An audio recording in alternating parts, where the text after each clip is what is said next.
A very good morning to all of you.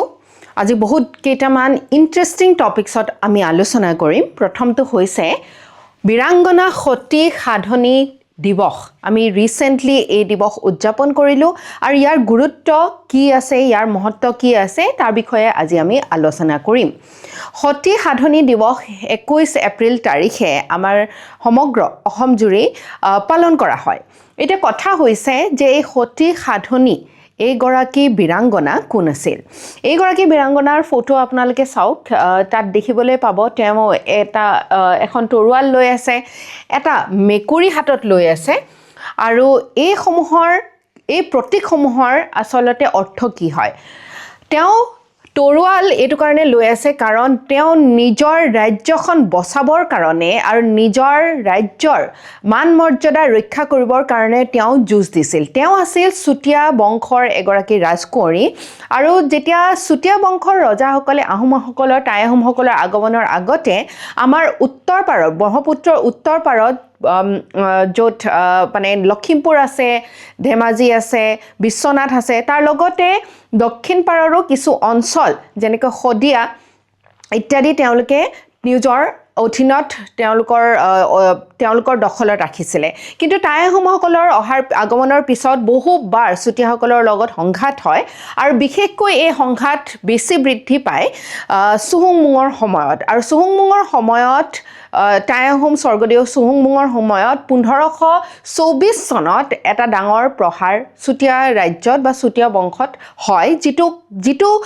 প্ৰহাৰত এই গোটেই Chutia kingdom বা চুতীয়া যিটো ডাইনেষ্টি আছিলে আহোমসকলৰ অধীনত আহি পৰে। আৰু তেতিয়া সেই যিখন যুদ্ধ আছিলে তাত এটা ডাঙৰ ভূমিকা পালন কৰিছিলে সতী সাধনী বোলা এইগৰাকী বীৰাংগনাই। তেওঁ আছিলে দ্য লাষ্ট কুইন, একেবাৰে শেষ ৰাণীগৰাকী চুতীয়া বংশৰ বা চুতীয়া সাম্ৰাজ্যৰ। 1524 চনত আহোমসকলৰ ইনভেশ্যন হ'ল, আহোমসকলে আক্ৰমণ কৰিলে। তেতিয়া স্বৰ্গদেউ আছিলে চুহুংমুং আৰু এইখিনি সময়ত তেওঁ এটা নতুন বাবৰ সৃষ্টি কৰা হয় শদিয়াখোৱা গোহাঁই বুলি। শদিয়াত যিহেতু এই চুতীয়া বংশৰ ৰাজধানীটো আছিলে আৰু শদিয়াখোৱা গোহাঁই যেতিয়া চুতীয়া ৰাজ্য শদিয়াখোৱা মানে আহোমসকলৰ অধীনত আহি পৰিলে তেতিয়া এটা অপশ্যন দিয়া হৈছিলে আমাৰ সতী সাধনীক যে আপুনি আমাৰ যিগৰাকী শদিয়াখোৱা গোহাঁই আছে, মানে যিজন গভৰ্ণৰ আছে এতিয়াৰ পৰা চুতীয়া সাম্ৰাজ্যখন তেওঁৰ অধীনত থাকিব, তেওঁৰ লগত বিবাহপাশত আবদ্ধ হ'ব লাগে। কিন্তু সেই প্ৰস্তাৱ তেওঁ নাকচ কৰে আৰু তেওঁ মৃত্যু সাৱটি লয়, যিটো কাৰণত তেওঁক বীৰাংগনা আমাৰ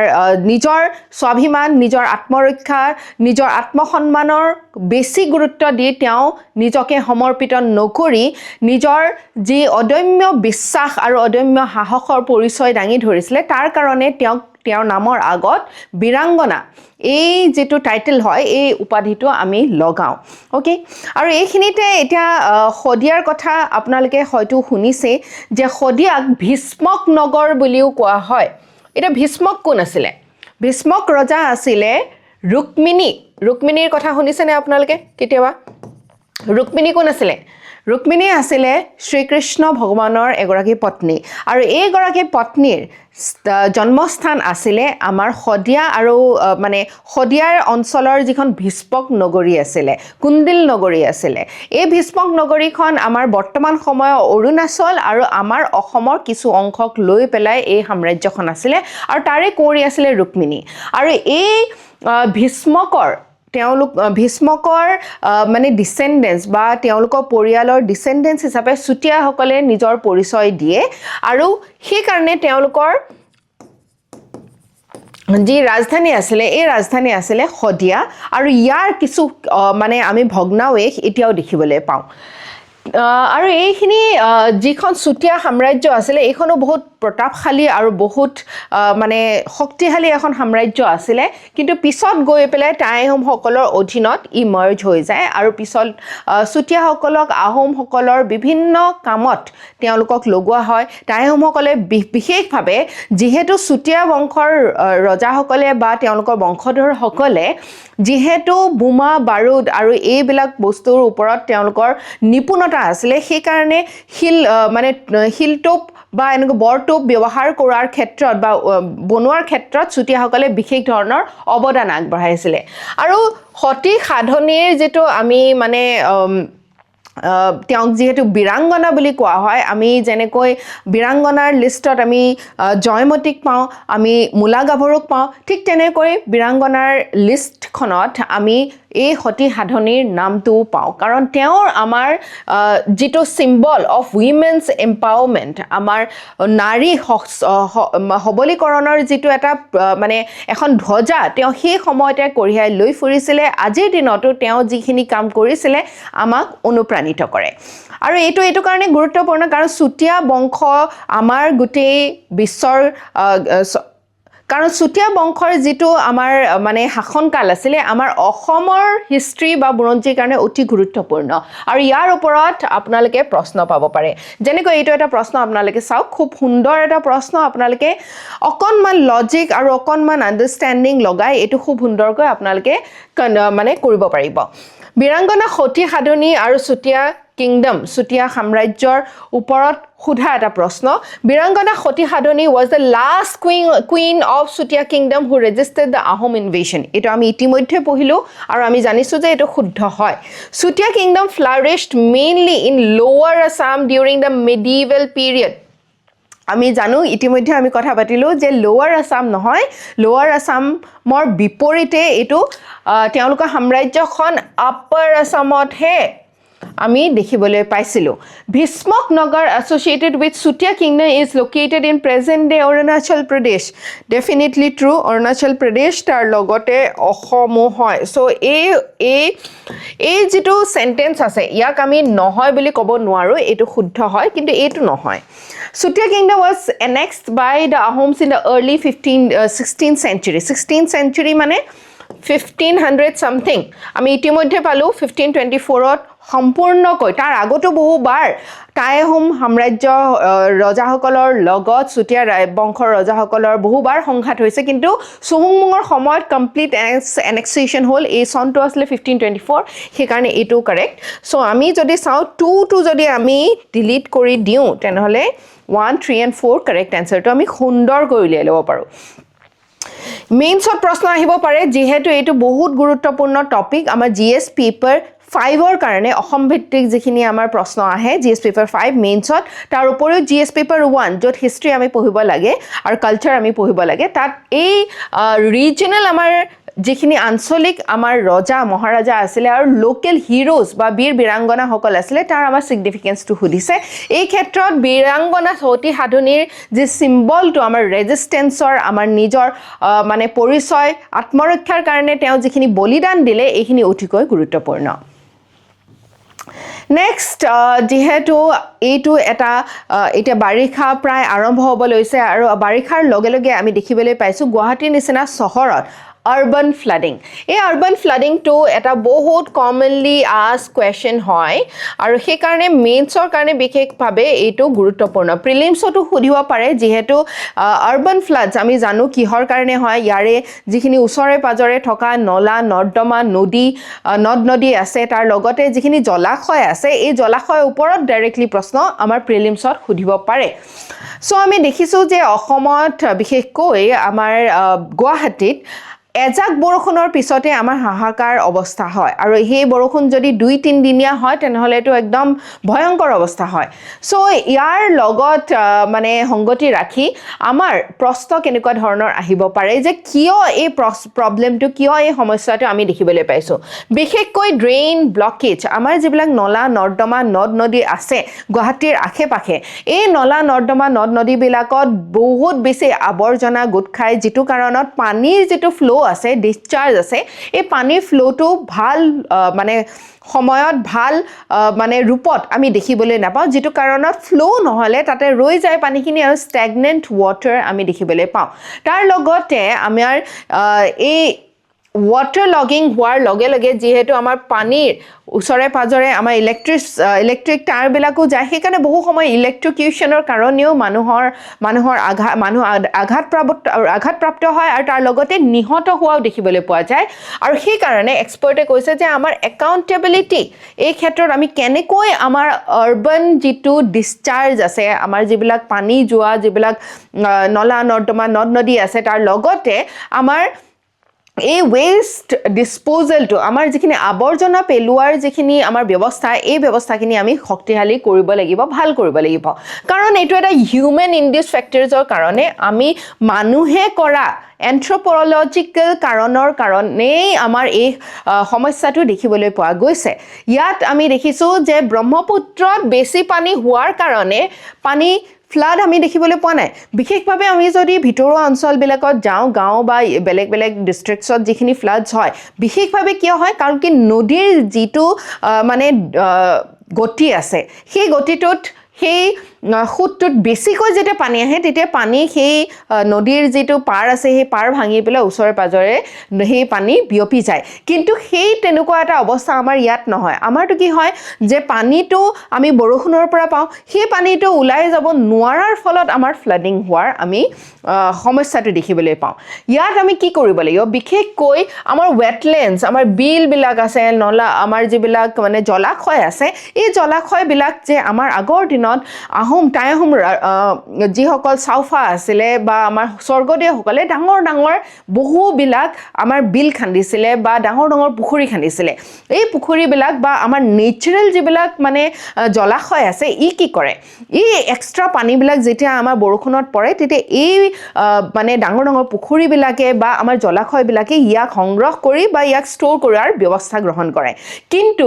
যিহেতু আমাৰ যিবিলাক ৱেটলেণ্ডছ আছে, এতিয়া ওচৰে পাজৰে আমাৰ কি আছে? আমাৰ কাৰিয়াৰ ক্লাছৰ পিছফালে আছে শিলখাকু বিলটো। কিন্তু এটা সময়ত ইমান বেছি ইয়াত এনক্ৰোচমেণ্ট, অবৈধভাৱে মানুহে দখল কৰিবলৈ ল'লে যে বিলটোৰ ৰূপ একেবাৰে নাইকিয়াই হৈ পৰিলে। ঠিক তেনেকৈ আমি দীপৰ বিল যদি চাওঁ, তাতে বহুবোৰ আৱৰ্জনা আমি দেখিবলৈ পাওঁ। বহু মানুহে তাত এনক্ৰোচমেণ্ট কৰিছে, বেদখল কৰিছে, যিটো কাৰণত এই নেচাৰেলি যে আমাৰ পানীটো শুহি ল'ব পাৰে, সেই ক্ষমতাটো আমি এই ৱেটলেণ্ডছবিলাক বা এই জলাশয়বিলাকৰ পৰা নোহোৱা কৰি দিছোঁ। তাৰ লগতে আমাৰ কিছুমান আমি চৰকাৰৰ দ্বাৰাও এনেকুৱা কিছুমান প্ৰকল্প ল'ব পাৰে, আমাৰ বিল খন্দা বা আমাৰ পুখুৰী খন্দা। তাৰ লগতে যিখিনি আমাৰ নলা নৰ্দমা ইত্যাদি আছে, এই নলা নৰ্দমা যেনেকৈ ভৰলু, মৰা ভৰলু, বন্দাজান, এইবিলাক যিবিলাক ওচৰেদি যোৱা ৰিভাৰ ষ্ট্ৰীমছ আছে বা নদী আছে, সৰু জান-জুৰি আছে, এইবিলাক যাতে আৱৰ্জনামুক্ত কৰিব পাৰি, তাৰ ফ্ল'টো যাতে আমি ধৰি ৰাখিব পাৰোঁ, সেইখিনি বস্তু যদি আমি কৰিব পাৰোঁ, তেনেহ'লে এই যিটো সমস্যা আছে, এই সমস্যাৰ পৰা আমি পৰিত্ৰাণ পাব পাৰিম। তাৰ লগতে আমাৰ কেৱল আৱৰ্জনাই নহয়, এই গোটেই ব্যৱস্থাটোত এটা বহুত গুৰুত্বপূৰ্ণ বস্তু হৈছে চিল্টেশ্যন। পানী কেৱল নাহে, পানী যেতিয়া আহে তাৰ লগত আমাৰ এই পলস মাটি গুচি আহে বা মাটি বালি, এইবিলাক যিবিলাক চিল্টৰ পৰিমাণটো থাকে, এই পৰিমাণটো বৃদ্ধি হোৱাৰ লগে লগে আমাৰ ৰিভাৰ বেডটো যিটো আছে বা নদীৰ যিখিনি তলৰ অংশ আছে, এইটো ওপৰলৈ আহি গৈ থাকে আৰু আমাৰ এই ডেপথটো, আমাৰ যিটো গভীৰতা আছে, সেই গভীৰতাটো কমি যায়, যিটো কাৰণত পানী ধৰি ৰাখিব পৰা বা চেনেলটো তাতে ব্লক হোৱা দেখিবলৈ পোৱা যায়। সেইকাৰণে এই যিখিনি সমস্যা আছে, ইয়াক আমি চাইণ্টিফিকেলি বৈজ্ঞানিক কিছুমান টেকন'লজি পদ্ধতি লগাই এইখিনি আমি সমস্যাখিনি সমাধান কৰিব লাগিব। কাৰণ যিমান দ্ৰুত গতিত আমাৰ গুৱাহাটীৰ পপুলেশ্যন বাঢ়িছে, আমাৰ 10 টাইমছ এস্কেলেশ্যন হয়, 10 বছৰত 10 গুণ আমাৰ পপুলেশ্যন বাঢ়ে। সেই ক্ষেত্ৰত আমি চাব লাগিব যে এই গোটেই ব্যৱস্থাপনাটোত আমি নাগৰিকসকলেও আমি সাৱধান হ'ব লাগিব। আমি নিজৰ নাগৰিকৰ দায়িত্ব, আমাৰ চিটিজেনৰ ৰেছপনচিবিলিটি, আমাৰ চিভিক চেন্স ব্যৱহাৰ কৰি আমি এই সমস্যাটো দূৰ কৰাৰ আমি নিজৰ যিটো অৰিহণা আছে, সেই অৰিহণা দিব লাগিব। তাৰ লগতে চৰকাৰেও নিজৰ কৰ্তব্যখিনি পালন কৰিব লাগিব। এতিয়া গভৰ্ণমেণ্টে ইতিমধ্যে ইনিচিয়েটিভ লৈছে যে ডাচ ফাৰ্মছবিলাকৰ লগতে এটা মাষ্টাৰ ড্ৰেইনেজ প্লেন লগাইছে। ডাচ মানে কি? ডাচ মানে হৈছে নেদাৰলেণ্ড। নেদাৰলেণ্ডখন হৈছে এনেকুৱা এখন দেশ যিখন দেশত বহুকেইখন চহৰ বিল' চি লেভেলত তেওঁলোকে বাস কৰি আছে কিন্তু তথাপিও তেওঁলোকে বিল' চি লেভেল হৈ থকা সত্ত্বেও কিন্তু তেওঁলোকে এই আৰ্টিফিচিয়েল ফ্লাডছবিলাকৰ সন্মুখীন হ'বলগীয়া হোৱা নাই কাৰণ কি তেওঁলোকে চাইণ্টিফিকেলি প্লেন কৰিছে কেনেকৈ এই আৰ্টিফিচিয়েল ফ্লাডবিলাক তেওঁলোকে নিয়ন্ত্ৰণ কৰিব পাৰে আৰু তাৰ বাবে গভৰ্ণমেণ্টে আমাৰ আসাম গভৰ্ণমেণ্টে এই নেদাৰলেণ্ডছৰ লগত এটা মাষ্টাৰ ড্ৰেইনেজ প্লেন বনাবৰ কাৰণে যত্ন কৰি আছে আৰু ইয়াৰ কাৰণে ফ্লাড মিটিগেশ্যন প্ৰজেক্টছৰ কাৰণে 167 ক্ৰ'ৰ ইতিমধ্যে আবণ্টন কৰিছে সো এইখিনি হোৱাৰ পিছত হয়তো আমি নিশ্চিতভাৱে এইটো এদিনীয়া সমস্যাও নহয় আৰু ইয়াক দূৰ কৰিবৰ কাৰণেও আমাৰ কিছু সময় লাগিব আৰু চৰকাৰে এই ধৰণৰ পদক্ষেপৰ পৰা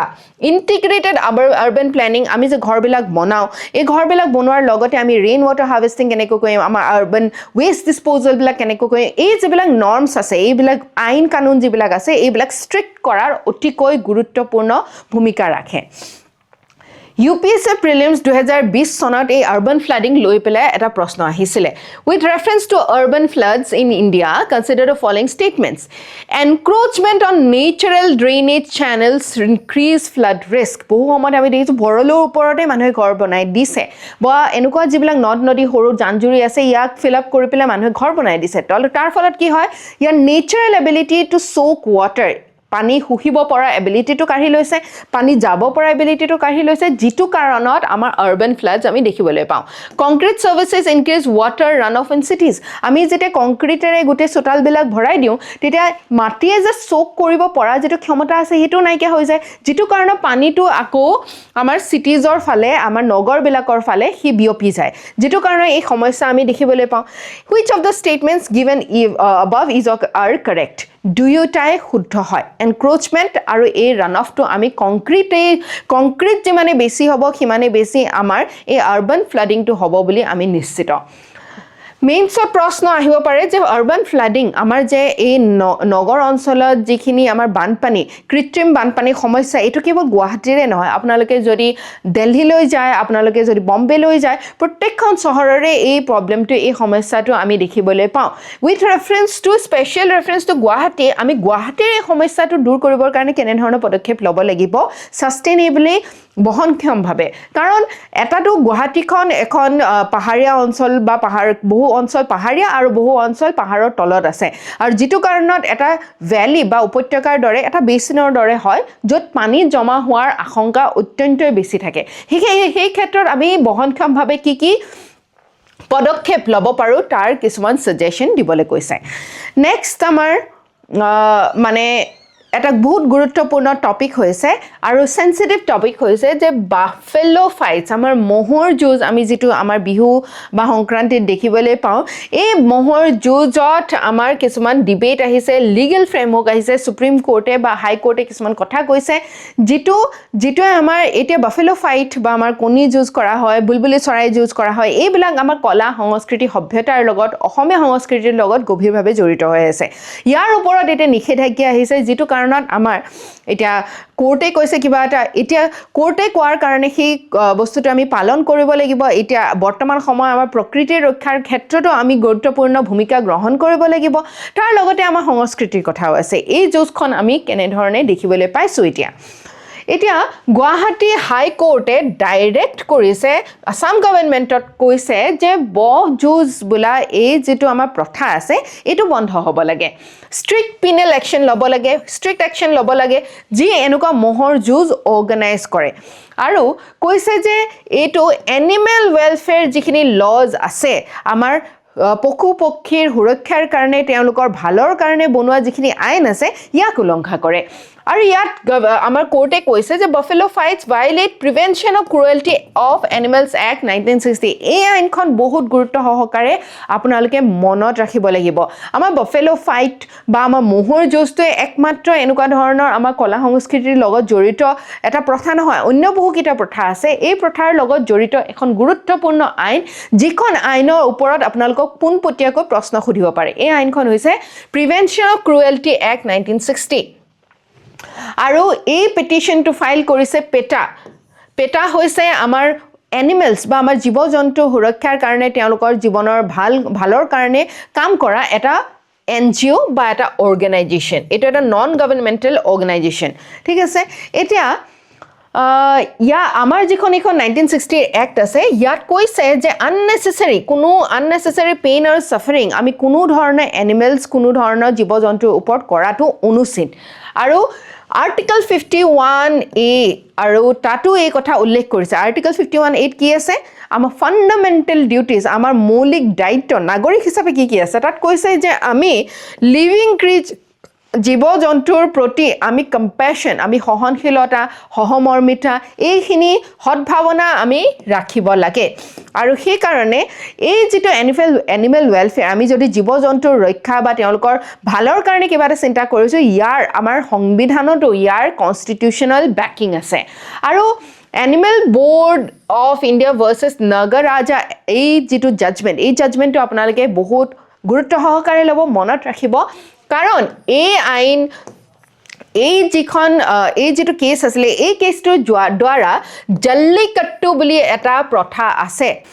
জল্লিকট্টুটো আমাৰ তামিলনাডুৰ এনেকুৱা এটা প্ৰথা য'ত আমাৰ গৰুৰ ফাইট হোৱা দেখিবলৈ পোৱা যায় গৰুৰ মাজত এখন যুঁজ হোৱা দেখিবলৈ পোৱা যায় আৰু এই গৰুৰ যুঁজটো ঠিক তেনেকুৱা ধৰণে আমাৰ যেনেকৈ ম'হৰ যুঁজৰ ওপৰত এনেকুৱা এটা নিষেধাজ্ঞা আহিছে ঠিক তেনেকৈ এই জাজমেণ্টটো এই ৰায়দানৰ পিছত ইয়াৰ ওপৰত বেন কৰা হ'ল কাৰণ এনিমেলছৰো right to live with dignity বা তেওঁলোকৰো জীয়াই থকা অধিকাৰৰ ওপৰত এইটোৱে এই যিটো ৰায়দান ইয়াৰ ওপৰত প্ৰকাশ দিছিলে আৰু অসম গভৰ্ণমেণ্টে এতিয়া কি কৰিছিলে অসম গভৰ্ণমেণ্টে এটা SOP উলিয়াইছিলে ঠিক আছে যে অসম গভৰ্ণমেণ্টে কৈছিলে য'ত ম'হ যুঁজ পাতিছে আপোনালোকে পাতিব পাৰে কিন্তু আপোনালোকে SOP ফ'ল' কৰিব লাগিব কিছুমান প্ৰচিডিউৰ ফ'ল' কৰিব লাগিব নিয়ম নীতিৰ অধীনতহে ফ'ল' কৰিব লাগিব এতিয়া অসম গভৰ্ণমেণ্টৰ এই SOP খনকে আনকনষ্টিটিউশ্যনেল আৰু ইলিগেল বুলি ডিক্লেয়াৰ কৰিছে এতিয়া আমি দেখিবলৈ পাইছোঁ যে এই যে ছেপাৰেশ্যন অফ পাৱাৰৰ কথা আমি কওঁ এই ছেপাৰেশ্যন অফ পাৱাৰ যে গভৰ্ণমেণ্টটো হয় এক্সিকিউটিভ এই এক্সিকিউটিভে দিয়া এটা SOP এতিয়া আমাৰ কোৰ্টে কৈছে যে এইখন আনকনষ্টিটিউশ্যনেল হৈছে এইখন ইলিগেল হৈছে এইখন আপোনালোকে দিব নোৱাৰে কাৰণ আমাৰ এনিমেল ক্ৰুৱেল্টিৰ কাৰণে যিখন আইন আছে 1960 এইখন আইনক উলংঘা কৰিছে তাৰ মানে কোৰ্টে চৰকাৰৰ ওপৰতো কিছুমান কথা এতিয়া আনিছে যে আমি আমাৰ কালচাৰেল প্ৰেক্টিছ আমাৰ মৌলিক অধিকাৰ আছে আমাৰ সভ্যতা সংস্কৃতিত যিখিনি বস্তু আছে আমি তাৰ সংৰক্ষণ কৰিব পাৰোঁ কিন্তু তাৰ মানে এই নহয় যে আমি এনিমেলছ বা আমাৰ যিবিলাক পশু পক্ষী আছে তেওঁলোকৰ ওপৰত আমি আক্ৰমণ কৰিম বা তেওঁলোকক দুৰ্ব্যৱহাৰ কৰিম সেইকাৰণে আমাক বেলেঞ্চ লাগে ট্ৰেডিশ্যন আৰু মডাৰ্ণ এথিকেল ষ্টেণ্ডাৰ্ডছৰ মাজত আৰু ইয়াৰ দ্বাৰা আমি কি কৰিব চৰকাৰক কি কৰাটো আচলতে কোৰ্টে বিচাৰিছে চৰকাৰক এইটো কৰাটো বিচাৰিছে যে চৰকাৰে উচিত পদক্ষেপ লওক যাতে এনেধৰণৰ ক্ৰুৱেল্টি বা এনেধৰণৰ যি দুৰ্ব্যৱহাৰ আমাৰ এনিমেলছ বা আমাৰ পশু পক্ষীৰ ওপৰত কৰা হয় তাৰ ওপৰত নিয়ন্ত্ৰণ আনক তাৰ ওপৰত নিষেধাজ্ঞা আনক আৰু এনেকুৱা ধৰণৰ এই এক্সাম্পলছবিলাক আমি জল্লিকট্টু যিটো তামিলনাডুত দেখিবলৈ পালোঁ আমাৰ কৰ্ণাটকাত কাম্বালা বুলি এটা ৰিচুৱেল আছে ঠিক তেনেকৈ কক ফাইটছ বা আমাৰ মুৰ্গীৰ মাজত যুঁজু আমি দেখিবলৈ পাওঁ বুলবুলি চৰাই যুঁজু আমি দেখিবলৈ পাওঁ এইবিলাক ধৰণৰ যিবিলাক ক্ৰুৱেল্টি আছে এইবিলাক বন্ধ কৰিব লাগে বুলি এই আজ্ঞাটো এতিয়া দিছে চ' ইয়াৰ ওপৰত আমাৰ প্ৰশ্ন কেনেকুৱা আহিব পাৰে 2017 ইতিমধ্যে এটা প্ৰশ্ন আহিছিলে তাত সুধিছিলে with reference to welfare of animals in India consider the following statements আমাৰ দেশত পক্ষী জীৱ জন্তুৰ ওপৰত ৱেলফেয়াৰৰ কাৰণে কি ধৰণৰ ব্যৱস্থা আছে prevention of cruelty to animals act provide for punishment for cruelty against animals এই আইনখন যিখন আপোনালোকক মই কৈছিলোঁ মনত ৰাখিব লাগিব কোন চনৰ আছিলে 1960 এই আইনখনে আমি যদি এনিমেলছ বা জীৱ জন্তুৰ ওপৰত ক্ৰুৱেল্টি কৰোঁ বা আমি যদি এনেকুৱা ধৰণৰ বেয়া ব্যৱহাৰ কৰোঁ তেনেহ'লে আমাৰ ওপৰত